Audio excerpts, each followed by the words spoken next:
UPS is now hiring full-time seasonal driver helpers throughout Nashville. Driver helpers receive competitive pay and get picked up along their route every day. No license required. Apply now at upsjobs.com/radio. That's upsjobs.com/radio. A great job and excellent benefits are in one package, delivered by UPS. Get there at upsjobs.com/radio. Blog Talk Radio.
little bit of Alice Cooper there, and Elected, which I thought every radio station on the planet will have been playing that one this week. But hey, you know, just a sad old cliche, really, I guess. But welcome to the show, dear listener.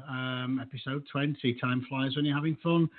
So they tell me, the election. I guess couldn't go by without actually saying something about it. You know, as an impartial observer, I guess a partial observer, unable to vote because I am legal, but not actually allowed to vote. I think the world is reeling from what happened from. Donald Trump actually getting elected, but I think what concerns me really is the people protesting and students getting all upset and having to be mollycoddle and what have you. I mean, this is supposed to be a democracy. If you lose, you lose. You win, you win. Get over it. Deal with it.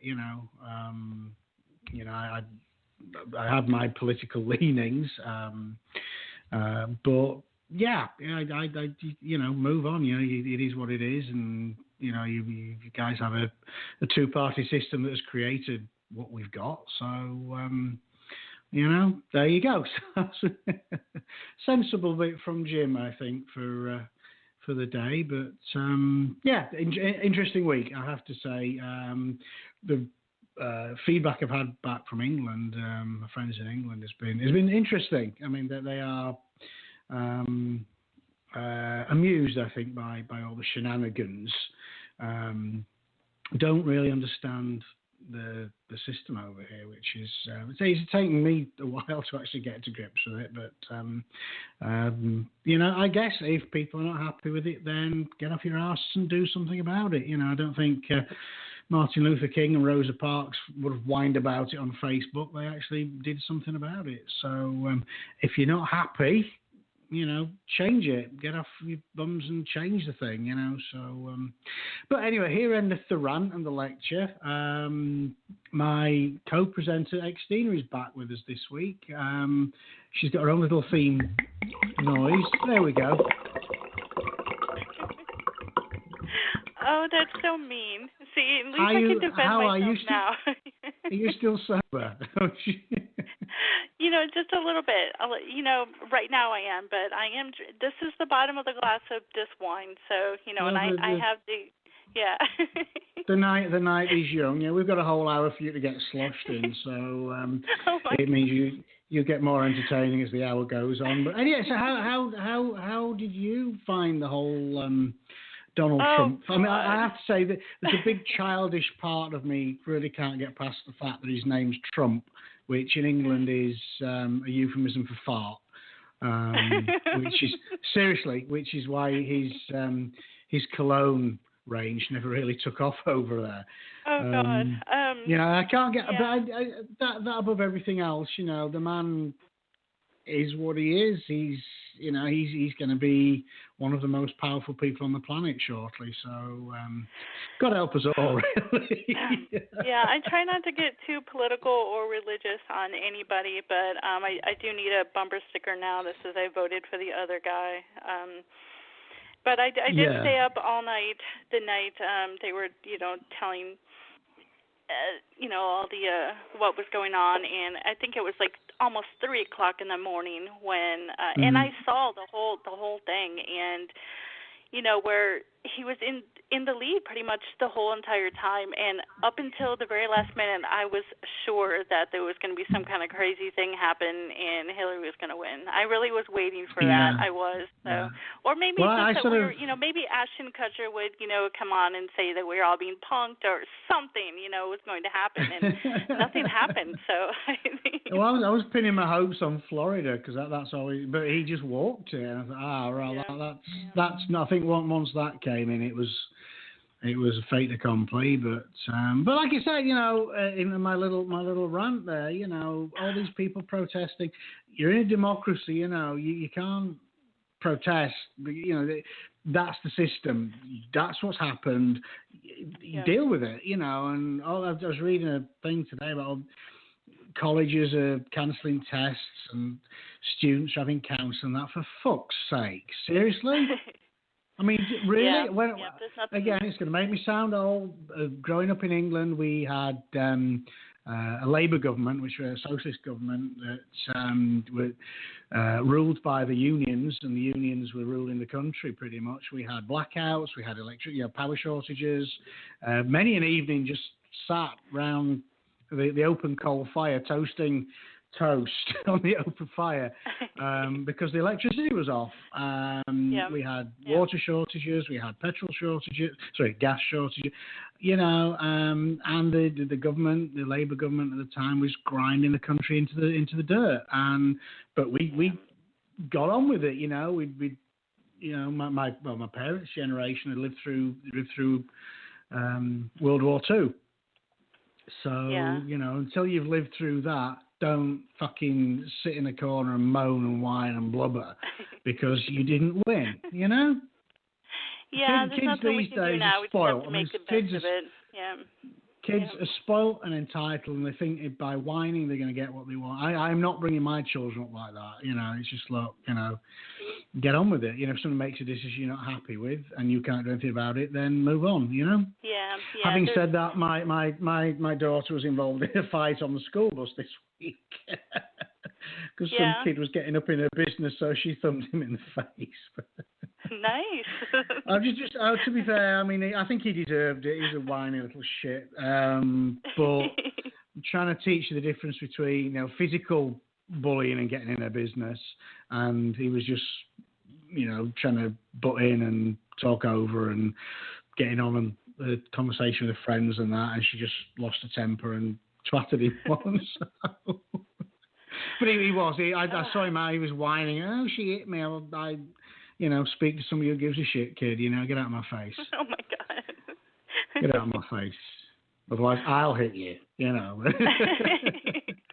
I'm proud of my little bruiser. She's awesome. She's nobody will get one over on her. Yeah, you know, my son... Yeah, go ahead. Go on. No, go on. Your son. Yeah, I was going to say, my kid, when he was in kindergarten, he came home from school talking about some girl somebody had bullied him on the bus. And I was like, oh, my gosh, who is he? What does he look like? I found out it was a little blonde girl. So, you know. Oh, dear. No. Yeah. But maybe she just liked him. That's what I'm, you know. Yeah, well, that's it. I mean, they do. I mean, that's why the kids do that. But, you know, I'm teaching my kids you don't take shit off no one. I mean, my thing, I've mentioned this before. You know, my eldest, 14, earlier this year at school, some kid was really, really ragging on him to the point where he actually tore his glasses off his face. And he's like me, my son. Without his glasses, he's hopeless. So the boy did exactly as I taught him. He took the kid down twice, actually. Took him down, let him get up, took him down again. He's never looked at him since. So. Wow. Good on him, though. That's what I said. Good on you. Yeah, he deserved it. Anywho, we have a show. We have a show, and it's wonderful. Bullshit aside, it's wonderful to have you back. You know, I waffled through a whole hour last. And I'm sorry, listener, if you had to put up with me for a whole hour, but needs must and all that. We have a couple of fantastic guests, some great authors. Our first is Brian Moreland, and I'm going to bring Brian in now because he's probably tired of listening to us to waffle on. Brian, are you there, sir? Yes, I'm here. Bro! Yay! Thought you'd wandered off. Are they ever going to shut up? I've been enjoying listening to your conversation. Oh, we haven't spoken in 2 weeks, so we kind of guessing this. Yeah, we have a lot to talk about. Yeah, I got to warm up. Oh, hey, you get a warm up double act. So how are you this evening, sir? I'm doing great. Calling in from Texas, Dallas. Oh, Dallas! I'm in Houston, mate. We're neighbors. Oh, you are? I was thinking you were across the pond over in the UK. No, I've been in Houston now for 6 years. This is home now. So I said we're practically neighbours, and I could probably lean out of my window and wave at you. Yeah, I could be there in literally 4 hours. That's great. You know, we first moved here because I was a big fan of the Dallas TV show. Still am. Oh God, my grandma was. The best show ever. And we got here, and I said, well, actually, can we, you know, Sunday afternoon, can we just take me to Dallas? You promised to take me to Dallas. She said, do you realise how far? Actually, it's not. I got my map out on the screen there. It's not far. It's about 4 inches on the map there. She said, it's 4.5, 5 hours. Oh. It's like a weekend, you know, so I will come. I want to go see South Fork. I really do. I grew up in Texas. Yeah, awesome. Yeah, it was a tiny little town called Navasota. It was close to like the Bryan College Station area. Oh, I know. Okay. That is actually not too far from me. That's only about an hour and a half from here. Yeah. You were close to the water? I was. Yeah, we used to go to Galveston a lot when I was younger. Yeah, it was beautiful there. Well, we couldn't go to Galveston this summer because they had the people were getting flesh-eating bacteria infections. All the beaches really? had red. Yeah, all the beaches had. We have like a beach watch thing, and all the beaches had red flags on them. So we didn't get to Galveston because you can't take the kids to Galveston and not let them play on the beach. But right. there was. I think about 7 people got infected. I think one lost his leg, and it was all jolly unpleasant. Oh my gosh. So Brian, you're here to chat to us about Dead of Winter, yeah? Sure. Yeah, that's. Well, you don't. Hey, you don't have to. Don't feel obliged. I mean, we can just. No, that's actually. Yeah, that was the book I was going to discuss because I'm in between publishing books right now. I'm in the middle of writing the new one, and the Dead of Winter is it's the season. Right. It's coming up, and it's one of my best-selling books that I've written, and I love to talk about it. Yeah, hey, go for it. I mean, just tell us. I mean, I love the tagline, "Evil stalks the frozen woods of Canada." I mean, it just sort of it hooked me. Yeah. I guess it's horror. Is it? It's just. It's a mix of horror and detective mystery, and it's historical. It's set in 1870 up in Ontario, Canada, and the main character, Inspector Tom Hatcher, he's British. And, yay! This is back when the British fur traders were crossing into Canada and trading with the native Canadian Indians there. And the whole story takes place at a fur trading port where this outbreak of cannibalism breaks out, and people start turning into these kind of demons. And Inspector Hatcher, along with an exorcist, a French Canadian, have to sort of band together and to stop this sort of outbreak inside this fort. Oh wow! Awesome. I love cannibals. I have a soft spot for cannibals. So, but, it fascinates. Again, I'm gonna ask you a quick question here, Brian. Given the chance, given the opportunity, would you eat human flesh? Oh God. I would have to have been starving for quite a while, and it'd be a last resort. So you wouldn't just try it just because? Just to try it? Boy, probably not. Just me then. I think it's just you, James.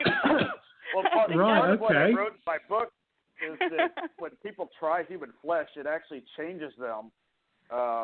Even if they don't catch the disease, it like gives them a hunger they didn't realize they had, and it has some consequences to it. So for that reason, I'd probably stay away from it. Well, many years ago, I remember I think it was in the Guinness World Records, Guinness Book of Records. It was actually at the time heralded as the world's rarest disease.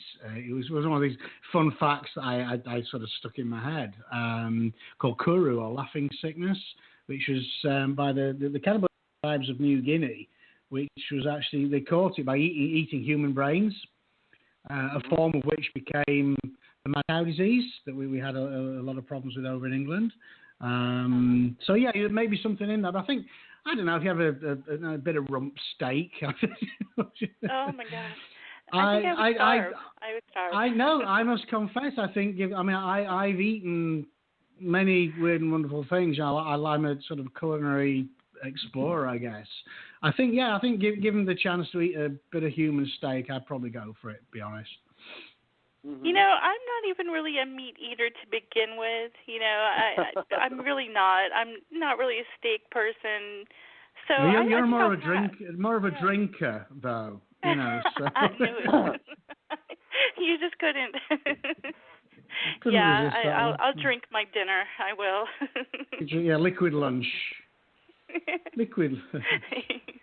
So, Brian, what inspired dead of winter? Actually, I was reading a book on Native American legends, and I came across the Wendigo legend, which in real history, all the Algonquin tribes up in Michigan and Minnesota, and even all the way up in Ontario and all across Canada, they all feared this winter spirit or winter creature that came out every, when the snow came. And they believed that there was a Wendigo that roamed the woods, and that if you came upon it, it would turn you into a cannibal. And there was a lot of cannibalism that ran amok up there during the blizzard seasons. And so I also came across a Jesuit priest journal from the 1700s who was staying at one of these forts, and he reported that this outbreak of cannibalism sort of turned everyone crazy at this fort, and they all he described them as werewolves. And I just found it sort of fascinating how the Native Canadians, they feared this Wendigo so much that every winter they would pack up their tents and march south, and and there was recorded history of people going crazy after eating human meat. And so that all kind of just came together, and I created this fur trading fort where it's blizzard season, and the fur traders, which are a mix of French and British colonists, are trapped in there, and there's something on the outside that's hunting them, and on the inside they're all starting to kind of catch this virus that's turning them one by one into cannibals. Wow, well, I mean, how do you find working with historical material? I mean, I guess there's a lot of research goes into that. Yes, yeah. I researched that book for about 2 years as I wrote it. Wow. It's very challenging because I have to get everything right. I mean, there's so many people out there who know a lot more about history than I do that will call you out if you don't have the right gun or the right clothes or or even the right words. Like I even researched the language that people spoke in those days and tried to be authentic with how they spoke to one another. Right. Yeah, of course. Yeah. Brian, did you have a reading for us? A reading voice? Yes, please. An excerpt. A reading for us. Oh, a reading voice. She's slurring her words already. Oh no! See, I am not. That's all right. I've got a scene where Tom Hatcher. It's really close to the beginning of the book. They're searching for a woman who's gone missing, and they're on dog sleds and going through the woods, and they basically that's where it kind of starts off, and I'll just read it. And let's see, it starts. Yeah, this is in the Ontario wilderness. The oncoming blizzard roared like a phantom bear. A boreal wind whipped through the forest, shaking the pine branches. Searchers and fur parkers steered 3 dog sleds through the white squall. Huskies barked the cracking whips. The search party fanned out between the trees, sleds racing one another. Riding in the lead sled, Inspector Tom Hatcher clamped his black lawman's hat against his head. Frosty wind raked his face. Snow blinded his vision. He leaned inward as pine branches brushed the right side of his body. The British detective felt out of place in his 2-piece suit, necktie, and gray overcoat. While the hunters carried rifles, Tom gripped his trusty pistol. If Father could see me now, Tom thought, out in the Canadian wilderness, dog sledding with a brigade of fur traders. And if that isn't crazy enough, I'm following the guidance of a native woman. Annika Moonblood pulled the reins on the dogs. The huskies yelped as the sled skidded to a stop in the deep snow. She hopped off and crouched at the crest of a hill, her deerskin clothes almost blending with the trees. Tom scanned the woods and saw what the tracker had found. Footprints. The inspector snapped on his snowshoes and climbed upward, raising his knees, awkwardly plowing through the drift.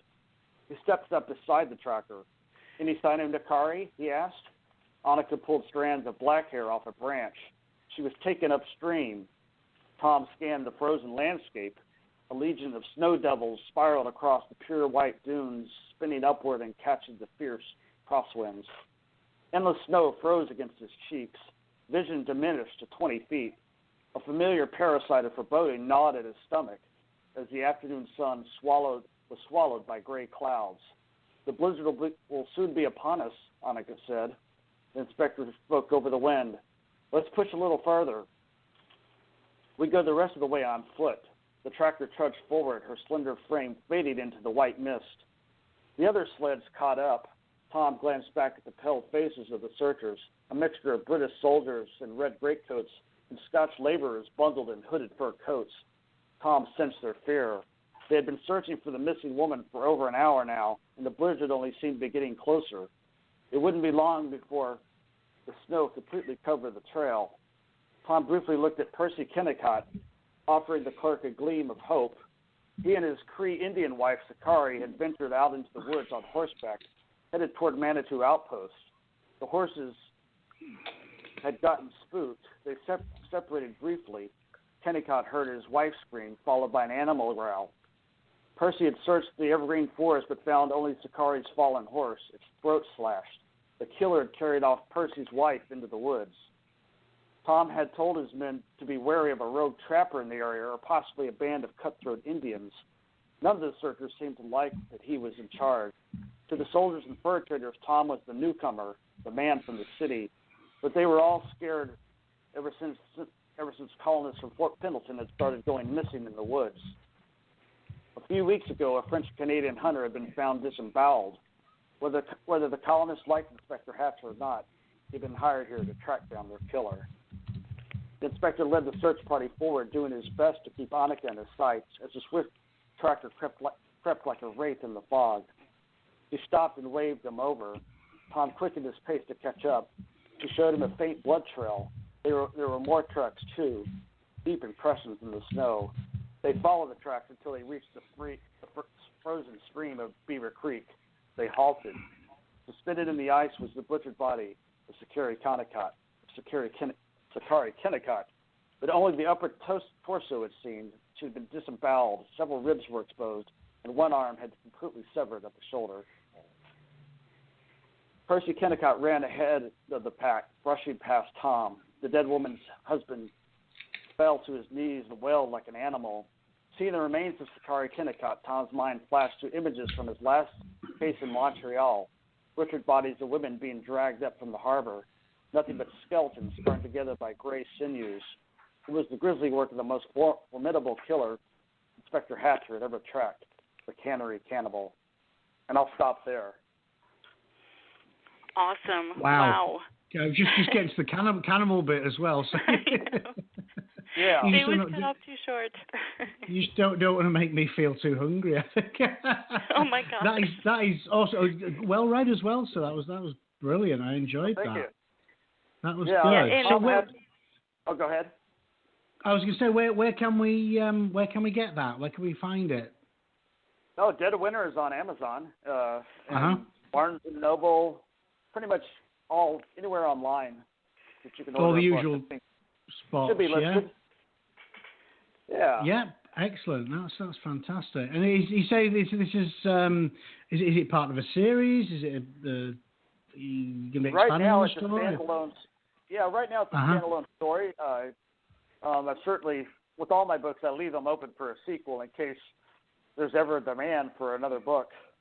So I could certainly write more if I ever got the whim. I mean, we obviously once you've created that world, certainly with the depth of research that you've put into it, then it would almost be criminal not to. I think certainly if you've got a great character, you've got your detective there. He's unless obviously I don't want to do any spoiler alerts, unless he gets eaten in the end or something, then you have a great character there. Oh, thank you. Well, I want to thank you. I want to thank you, Brian, for coming on the show and asking you if will you come back and see us? I'd be happy to, and I appreciate you inviting me, Xtina. Definitely. I will be stalking you more on Facebook, so, just giving you a heads up for that. But thank you very much for coming on the show, and, yeah. Well, thank you. I really enjoyed talking to both of you. I'll be back. Yeah, we're hopefully we can have you on a little bit longer next time. In the new year, we're going to be extending the show by half an hour, so we can have a bit more time. But yeah, hey, come back and speak to us anytime, mate. Not a problem. I'd be happy to. Okay. Thank you. Well, have a good rest of your evening. Okay, we'll speak to you soon. All right, you too. Okay, bye-bye. Bye. Well, that was good. That was great. What there goes Xtina again. There goes Xtina. Bless her. This is what happens when you let someone like me loose with the sound effects button. I know. I only have the one sound effect. I need more sound effects. I think that's the thing. So look, we're gonna play a tune, dear listener. Now this is it's in the spirit of the whole election whatnot. This is just a bit of a lead up. This is a comedy song. Featured on a great TV show in the late 70s, early 80s called Not the 9 O'Clock News. A great satirical show. When you listen to it towards the end, just swap the lyric Ronald Reagan for Donald Trump and you'll get what I mean. So do enjoy. We'll be back after this.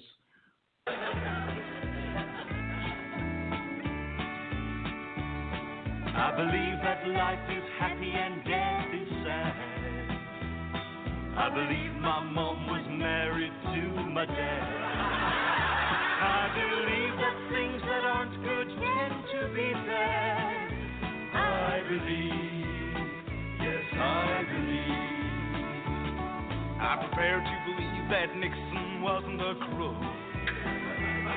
I'm prepared to believe love stories a readable book. I believe that the dirty dozen weren't really dirty. I believe that Lucille Ball's still under 30. I believe Joe Ford is clever. That Bob Hope will live forever. And that lever is pronounced lever. And the best film ever made is Saturday Night Fever. And say Colonel Sanders can fry, and that pigs and even DC-10s can fly. I'm prepared to believe that things go better with Coke. And that the Ayatollah tells a darn good knock-knock joke. I believe some folk can hear what Bugs Bunny is saying, and that Salt Lake City's a real nice place to stay in. I believe that J.R. really loves Llewellyn. I believe that things sound better when you're yelling. And I believe that the devil is ready to repent. But I can't believe Ronald Reagan is president.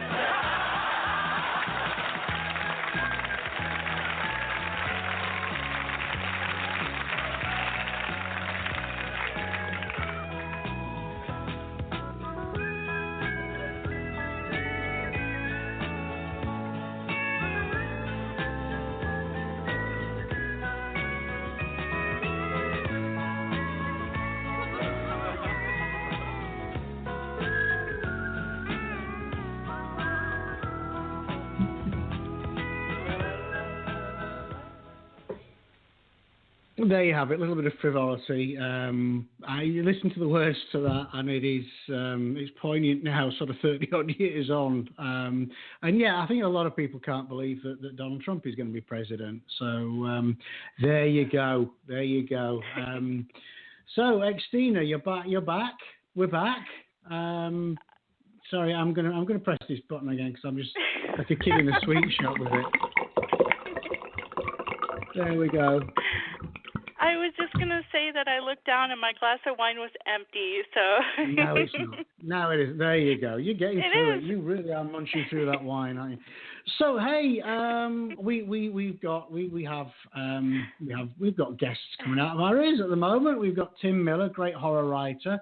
But first, we need to mention jadedbookspublishing.com and JamesLongmore.com. And what's the radio show? Do you know? I can't remember now. I should know this. You should. Yeah. What is the commercial? To follow the Panic Room Radio on social media, our Facebook page, Unofficial, the Panic Room Radio Show, Twitter at Panic Room Radio, our YouTube channel. What? Are you interrupting my commercial? I'm sorry. No, you're not. No, I'm not. No, not in the least. I'm done now. Okay, let's see. Our website is www.panicroomradio.com. Oh, we're having a strop now, aren't we? This is great. I like it. You know. And now Donald's going to be in power. It's okay for me to blame it on your monthlies. I'm not going to comment. Because apparently that is okay. And should we ever meet, you know exactly where I'll be grabbing you. Oh my gosh! I need some more wine. Holy crap! Which gives me a great segue into our next guest, Tim Miller, and his awesome book. The title of the book he's going to be talking to us about has grabbed my attention. It's called Rape Van. So Tim, what's the book about? Hey, how's it going, guys? We're good, Tim. How are you, sir? Good. Thank you. Good. So, Rape Van. There's gore, brutal shit, and complete mayhem happening throughout the story. What a tagline that is. Tell us about Rape Van, sir. Well, I try to be kind of clever with it because it could be a van that's out raping people or a guy going around raping vans. So I wasn't sure, the reader. I kind of leave it kind of meta, so you can. No, I'm totally kidding. I made that all up just now. I like the idea of someone going around raping vans. I love that. If you haven't written that, I'm going to steal like that the Scooby-Doo Mystery Mobile. Yeah, the Scooby-Doo Mystery Machine goes haywire and. Yeah, I don't know. There's probably a lot of people of my generation who probably would give the Scooby-Doo Mystery Machine van would give it one. Yeah, but it's about this couple and they've got this van and they're sort of like they are serial killers, but they're like migrant serial killers. They drive around in this van and they seem like this harmless young couple and they kind of hippie-ish. And they pick people up, hitchhikers, whatever, and then they rape and torture them in the van while they're going down the road. Wow. And then they run into this other old couple when their van breaks down. They picked up a group of stranded motorists, and they go with this old couple to spend the night during a storm. And they got a little girl that's staying with them. And without giving too much away, everything just sort of disintegrates into complete chaos, mayhem, and torture. So. So yeah, I throw some pretty wild twists into it. Some people don't like the twists. I personally do. Most readers seem to. I get really bored easily. I got the attention span of a gerbil. So, I've watched so many movies. I've read so many books. Like I read just recently. I was really trying to find books to read. The next book to read, and I think I gave up on 4 of them in a row after like 30, 40 pages because I'm like, something fucking happened already or something, and. Same with movies. I watch a horror movie for 20 minutes and I'm like, okay, I can't do this anymore. Yeah. So, and just so much stuff. I mean, a few of my readers told me that they liked it because it seemed like it was going to be your formulaic road trip gone bad story, and then around halfway through, I completely flip it on its ear. So, awesome. So, I mean, to me, that makes it fun because when you don't know, when you think you know what's going to happen, and then everything just sort of isn't what you thought it was a minute ago, and everything. So, that's Rape Van in a nutshell. I don't know what maybe. It originally started out as a short story. I got commissioned Sinister Horror company that's out of UK. They're doing an anthology coming up with some American and UK horror authors, and they asked me if I had a short story, and I didn't have one handy, and I write pretty quick, so I wrote this in about a day or two. It's basically, it ends up being the first chapter of Rape Band, but I wrote it. It was about almost 3,000 words, and I showed it to some of my readers who just really loved it, and it was really fun. I mean, it's about 3,000 words of, I make up a couple new terms. I don't know if this term existed before, but everybody acts like it didn't. Chocolate cream pie, and we're not talking about a food item. No, I know. Sadly, I know exactly what you're talking about. Yeah. So, just all kinds of. So it was just completely balls to the wall. Just because I was like, man, I only got 2,500, 3,000 words. I'm gonna just make this completely. But it was so much fun to do. I was like, you know what? I want to expand this story and make it into. So the short story is going to appear in the collection in December. I decided to go ahead and expand it into a full-length book, and so I did that, and it just came out about a week or two ago. It was on the 4th or 5th when it came out, when it went live. So awesome. So basically, from what you said, is you put the twists in really more for yourself, so you don't get bored when you're writing it, yeah? Well, it's for me, but I also want people to like. I want people to enjoy it. This is what I do for a living. So if people don't buy my stuff, then I end up having to eat like dirt, and my kids don't have shoes, and then my wife calls me a loser. No, she didn't call me a loser. She would. I don't know. My dog will walk up and piss on my leg. So I have to pay the bills. So we do. I obviously I try to play it by ear. I've had some story ideas that I've sort of put off because I'm kind of like. I don't think it would go over well with my audience. Occasionally I'll do a one-off. I've done a science fiction story. I did a young adult story. I got one story. It's more of a psychological type thriller. It's about child abuse and stuff. So I'll occasionally do something one-off. I'll get kind of nagging story idea. And some of those don't sell well. Some sell okay. It's just kind of like whatever. But I usually do about a book a month. But I usually try to stick within my genre. I've got a pretty good fan base. I have a loyal fan base, so I try to stay loyal to them, because they're the ones that have supported me all this time. So I try to put out stuff that they're gonna like. But at the same time, I try to grow and develop. I don't want to do. I know some fans didn't like it. I did a slasher story a while back, and I did another one. Some fans didn't like it. They're like, well, we like stories like Hell, Texas. And I'm like, well, I wrote Hell, Texas, and I wrote a sequel to Hell, Texas.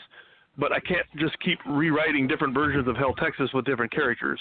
That to me, that would get boring. And I don't know why anybody would like to read the same thing over and over again. That's kind of what I know a lot of big name best-selling authors, when you read their books, that's kind of what their books are. Every book is just sort of a repackaging of all their other books. Yeah. And it's just kind of this formula. So, I don't know. Maybe I would make more money if I did that, if all I wrote was bad road trip stories with rednecks torturing people. But I try to mix it up, and then I'll circle back and do something. So I might do kind of your one-off, oddball genre, and I might do, something, I try to come up with some of the torture techniques that I use are similar. I try to mix that up too, and oddly, that's harder than you think, because there's only so many things you can do to a human body. So when you're writing about torture and stuff, I try not to do things like ripping off toenails and stuff. I'm like, well, I just did that in the last book. I better not do that in this one.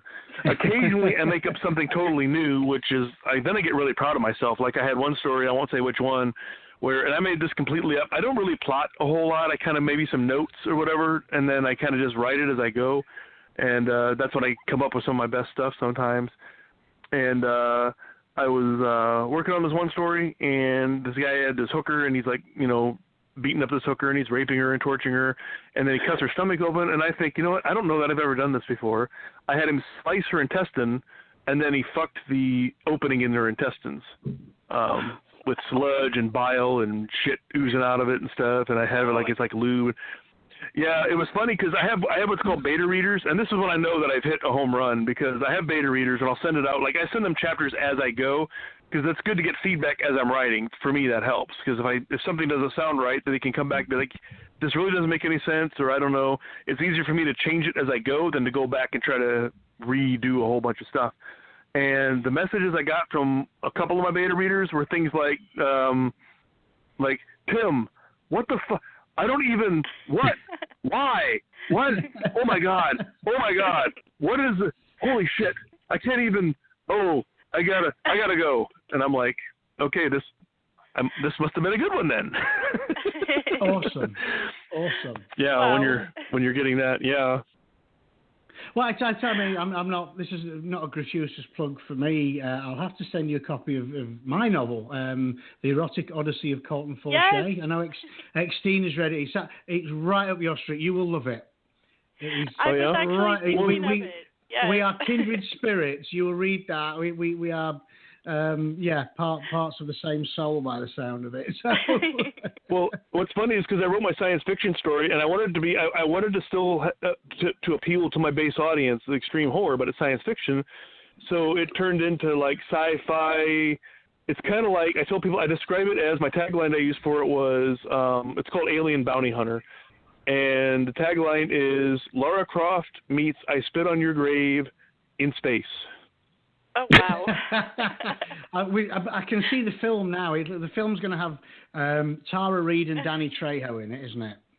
Yeah, there's like alien tentacle rape and weird creatures, and that was kind of more fun because I'm in some ways because I'm not bound by human anatomy. I could just make up shit, and like one alien creature, he's got a big long alien dick with like multiple tentacles coming off his alien dick.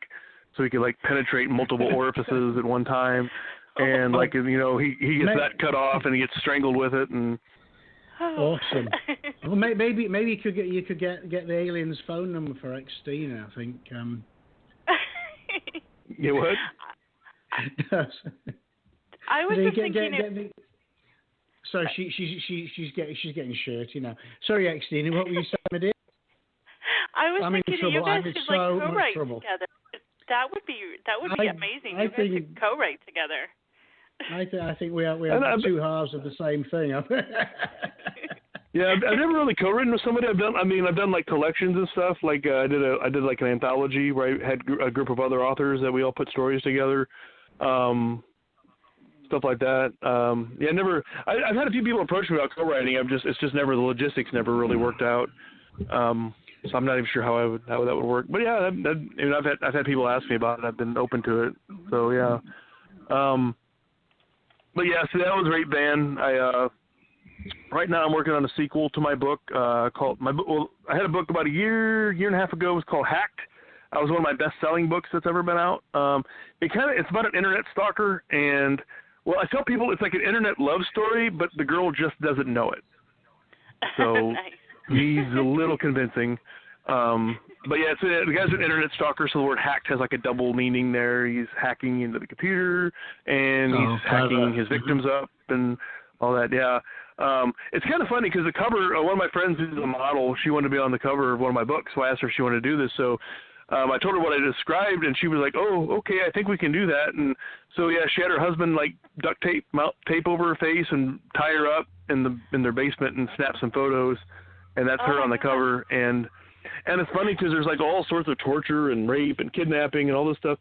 And I had like one lady message me on Facebook all angry because she has PTSD because she's been attacked before, and this book triggered her. And I should have had, and I'm not making fun of people that have been through that. I was like, that's terrible that happened to you. I'm not. And she's like, well, you should have some kind of warning on the book. I'm like, well, did you see the cover? I don't. Right. What did you think it was going to be about? I didn't know what kind of warning. It's got a chick bound and gagged on the front looking terrified. I don't know what. And it says right on there, too, an extreme horror story. So, yeah. Puppies and kittens. What's funny is extreme horror, it's such a funny genre. I love doing it. It's so much fun. And the fans are really loyal because there's so little of it out there that's any good. A lot of people jump in and be like, I'm going to do extreme horror. And then they either put the extreme part in, but they don't include. I try to put in a good story, and I try to make the characters fun. I try to have colorful characters and variety of characters, And now that I've had enough books out, I do write a couple series. I try to write my series to where you can pick up book 2 or 3 and it still makes sense, but you get just more depth if you go back and read the first one, but you're not like left hanging. You don't know, you don't know what you still know what's going on if you read them. But I also like to write within a universe. I do a lot of crossovers. I've got characters that pop up in other books that's not necessarily a continuation. You know what I mean? I've got this one strip club that appears in several of my books. It's called the Chesty Chola. And if I ever need a complete like dive strip club place in my book, it's always the Chesty Chola. And readers always crack up when they're reading a story and they're bad guys or whoever's meeting up at the Chesty Chola, or I got some stripper that dances at the Chesty Chola. I've had a few other people that pop up, a few other characters pop up here and there. My clown books all sort of intertie in a little bit. I got this thing with clowns. Instead of zombie books, I do clowns. So I've had several clown stories, and some are directly related. Others just have sort of a tie-in or a little crossover. So, and like the country club books, those all tie in, but some I've got country club ladies' night. The country club stories, they're kind of like the movie Hostel. Have you ever seen Hostel? But I set it in Texas, and I kind of add my own sort of mythology about the organization that runs the clubs. And Suicide Hotline ties in. It's a Suicide Hotline. That's a collection of short stories, but they all have the main theme, and then I tie them all up at the end. It's run by the same people that run the country club, and it's like this dark website where if you want to kill yourself, but you don't have the guts to pull the trigger, you contact the Suicide Hotline. And I got the idea from like all these conspiracy theories you hear about, like mass shootings and stuff. So they'll put you with this group of like mercenaries, and they'll take you somewhere to like a high school or a workplace or whatever, and they'll go in and shoot the place up for you, hand you a gun when they're all done, and then put a bullet in your head, and then they all take off, and then you're left as like to go down in history as the, that's like for people that they're like bitter and their life has no meaning, so it's like their final little fuck you to the world is being known as this killer, but they don't have the guts to do it themselves. So, because you always hear stories about that with like the mass shootings. You always hear there's things like early reports are like, oh, there was 2 gunmen or 3 gunmen. At the end, it was like, oh, it was just this one guy, and everybody's like, oh, well, what really happened? What happened to these other gunmen that people saw? And so they think it's a conspiracy or something. So I kind of play on that a little bit. So that ties into the country club. And then I've got the country club in different settings. First country club was closer to like the hostel. And then the country club ladies' night was about a country club that's run by all women that torture and maim and mutilate people or whatever. And then I got the next one coming out in like February, and that one's called the Country Club Road Rage. And that is where it's like Fast and Furious meets The Purge, kind of. They're on a group of people that were captured by the club. They've got to meet these different challenges, and they're given these different challenges while they're on the road. And these rich people are taking bets as to who's going to complete each challenge of killing, a certain person or a group of people and whatever without getting caught and all this. And they get paired up. And I'm going to have a Hell, Texas crossover. Some of the people from Hell, Texas are going to show up in this one. And then later in 2017, probably later in the year, I'm going to work on another country club story called Country Club Asylum.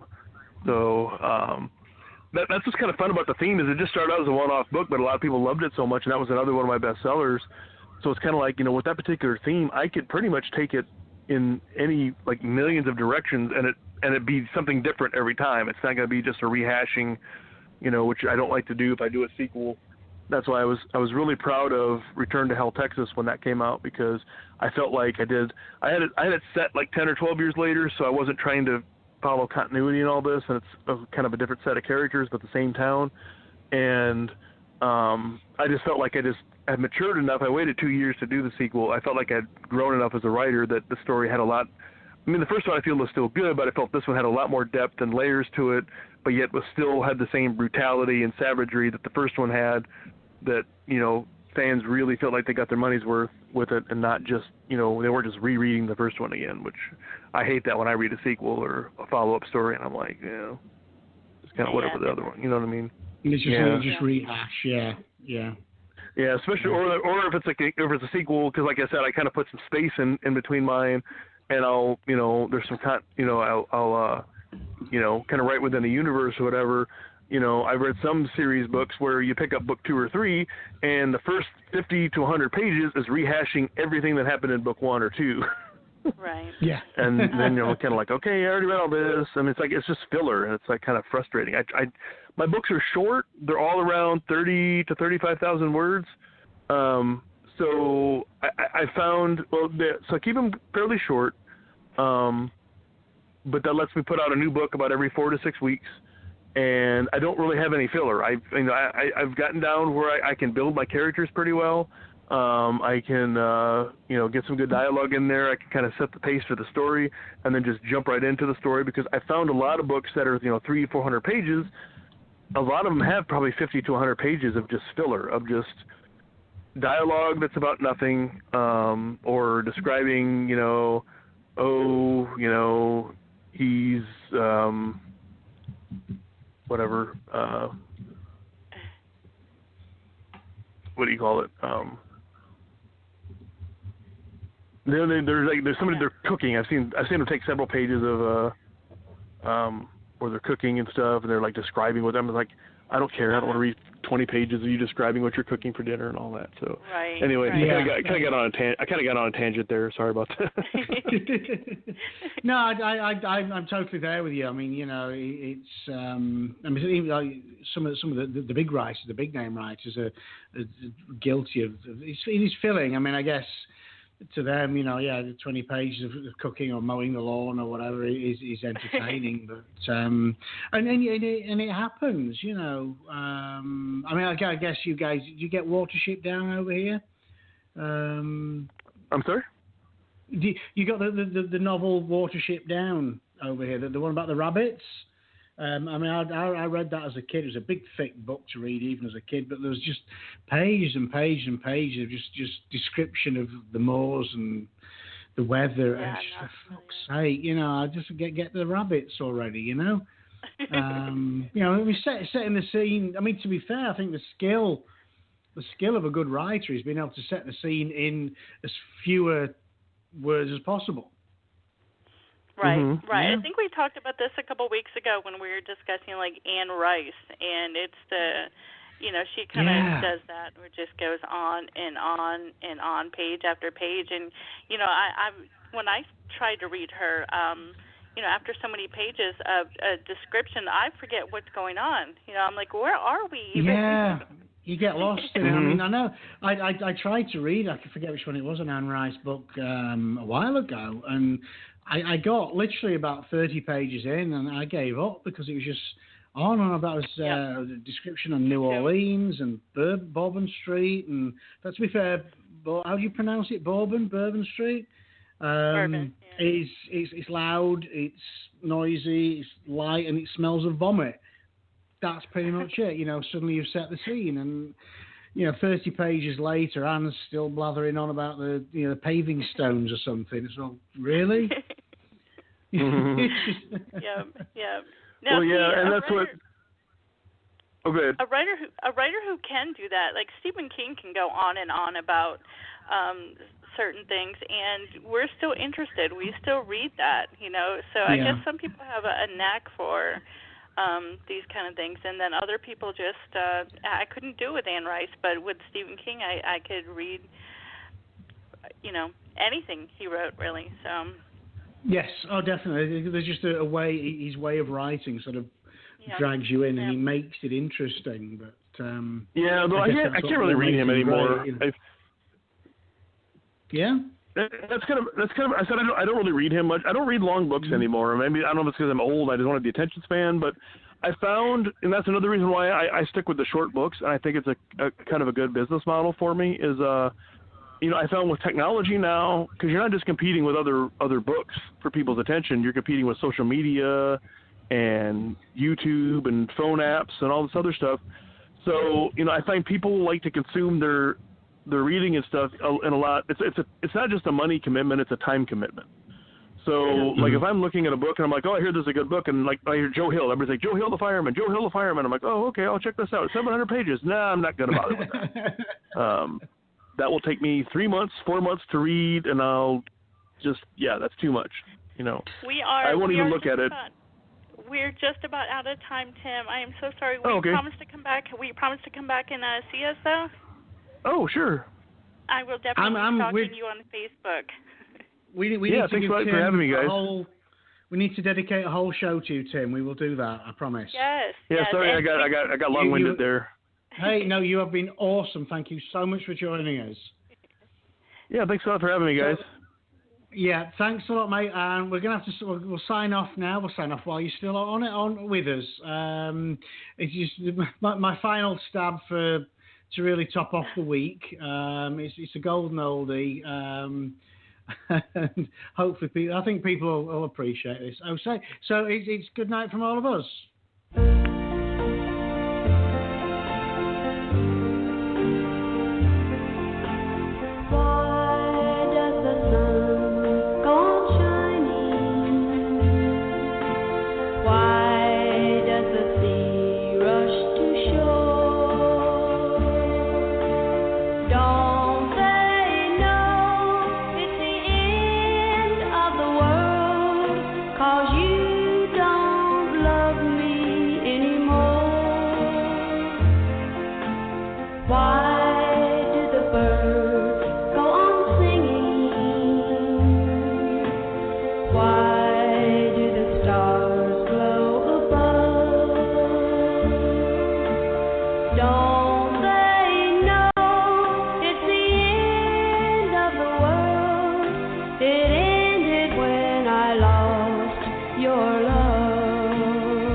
Attention teachers, students, military, and seniors. At Goodwill, all teachers, students, and active and retired military get 10% off regularly priced merchandise every day. For our seniors age 60 and older, receive 20% off all regular price merchandise on Wednesdays and 10% off every other day. So when you shop at Goodwill, not only do you get great finds at a discount, you also help someone find a job. Attention teachers, students, military, and seniors. At Goodwill, all teachers, students, and active and retired military get 10% off regularly priced merchandise every day. For our seniors age 60 and older, receive 20% off all regular price merchandise on Wednesdays and 10% off every other day. So when you shop at Goodwill, not only do you get great finds at a discount, you also help someone find a job.